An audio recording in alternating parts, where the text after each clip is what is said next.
नागेश संजय जाधव असे या दुर्दैवी तरुणाचं नाव असून या घटनेने संपूर्ण शहरात खळबळ उडाली। मैत्रीचा सापळा आणि क्रूर अंत। नागेश जाधव हा शिवाजीनगर भागात ऑफिस बॉय म्हणून काम करायचा। त्याने एका अल्पवयीन मुलीशी जुने मैत्रीचे संबंध होते, मात्र मुलीच्या घरच्यांचा या ओळखीला तीव्र विरोध होता।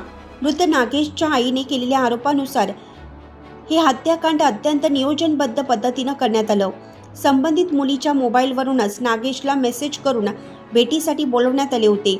आपल्या मैत्रिणीला भेटायला जातोय असं नागेशला वाटलं आणि तो कोथरूडमधील SNDT परिसरात पोहोचला। मात्र तिथे आधीच दबा धरून बसलेल्या मुलीच्या नातेवाईकांनी त्याच्यावर हल्ला चढवला। मारून टाकलंय, येऊन घेऊन जा, फोनवरून दिली धमकी। 14 मार्चच्या सायंकाळी नागेश घरातून निघाला होता। रात्री 8च्या सुमारास त्याच्याच फोनवरून आईला फोन आला, पण समोर नागेश नव्हता। आरोपींनी नागेशच्या आईला अवाच्य भाषेत शिवीगाळ करत आम्ही नागेशला मारले आहे, त्याला इथून घेऊन जा, नाहीतर फेकून देऊ अशी धमकी दिली। घाबरलेल्या आईने घटनास्थळी धाव घेतली तेव्हा नागेश रक्ताच्या थारोळ्यात पडला होता। लाकडी दांडके आणि लाथाबुक्यांनी त्याला इतकं बेदम मारलं होतं की रुग्णालयात उपचार सुरू असताना त्याची प्राणज्योत मावळली।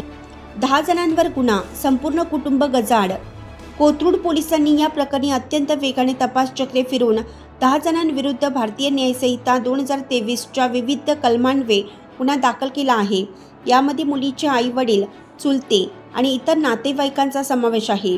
बबली अनिल शिंदे, सुनीता सुनील शिंदे, जयश्री लक्ष्मण शिंदे, बबली योगेश शिंदे, गंगा संजय पवार, माणिक संजय पवार, सुनील शिंदे, पप्पू शिंदे, योगेश शिंदे आणि अनिल शिंदे अशी गुन्हा दाखल झालेल्यांची नावे आहेत।